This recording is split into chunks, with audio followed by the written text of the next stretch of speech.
ఈరోజు వచ్చేసి మనకి మార్కెట్ బేసిక్లీ రోజు నిఫ్టీ సెన్సెక్స్ ఒకేలా క్లోజ్ అవుతున్నాడు ఒకటే రకంగా చెప్పేవాడిని. బట్ ఈరోజు వచ్చేసి సెన్సెక్స్ 1 పాయింట్ పాజిటివ్తో క్లోజ్ అయింది. నిఫ్టీ వచ్చేసి 5 పాయింట్తో నెగిటివ్ క్లోజ్ అయింది.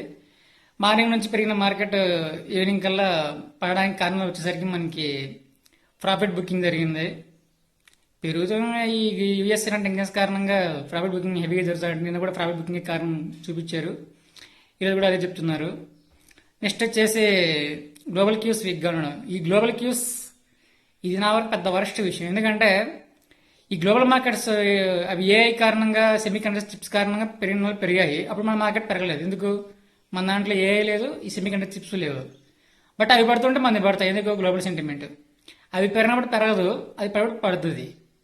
మనది పెరగడం కంటే పడవే ఎక్కువ అయిపోయింది. దీని అమ్మ జీవితం. దానికి తోడు ఈ ట్రంప్ కూడా మన ప్రాణానికి. నెక్స్ట్ వచ్చేసి ఇంకా బ్రెంట్ క్రూడ్ 85 నుంచి 84కి వచ్చింది. పెరగలేదు, అదే సంతోషం.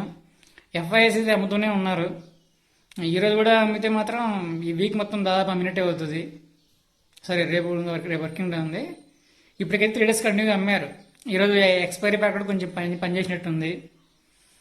సో ఓవరాల్గా మన మార్కెట్ పెరగడం కంటే పడమే ఎక్కువైపోయింది. మరి పెరిగి ఆల్ టైమ్ హైస్కి ఎప్పుడు వెళ్తాయో నాకైతే తెలియదు. అప్పుడెప్పుడో కరోనా తర్వాత చూసా. మళ్ళీ రష్యా ఉక్రెయిన్ మధ్య ఒక చిన్న గ్యాప్ వచ్చింది, అప్పుడు చూసా. ఈ ఓవరాల్ నేను 21 నుంచి ఈ 26 ఈ 5 ఇయర్స్లో నేను చూసింది ఏంటంటే మార్కెట్ పెద్ద పర్వాలం చేసింది ఏది చూడలేదు. అట్లీస్ట్ ఎప్పుడైనా మార్కెట్ అలా పెరుగుతుంది అనే ప్రతిసారి ట్రంప్ వచ్చి ఏదో వేస్తానే ఉన్నాడు. ట్రంప్ ఇరాన్ మీద పగొట్టడం కంటే ఇండియా మీద ఎక్కువ పగొట్టే డౌట్ వస్తుంది. అలా ఉంది వ్యవహారం. ఏమో, మేబీ ఇది కూడా ఒక గుణపాఠం లాగా మన పేషెంట్స్కి ఒక టెస్ట్ లాగా అనుకుని మార్కెట్ నమ్ముకొని ముందుకెళ్ళడం తప్ప చేసేదేం లేదు.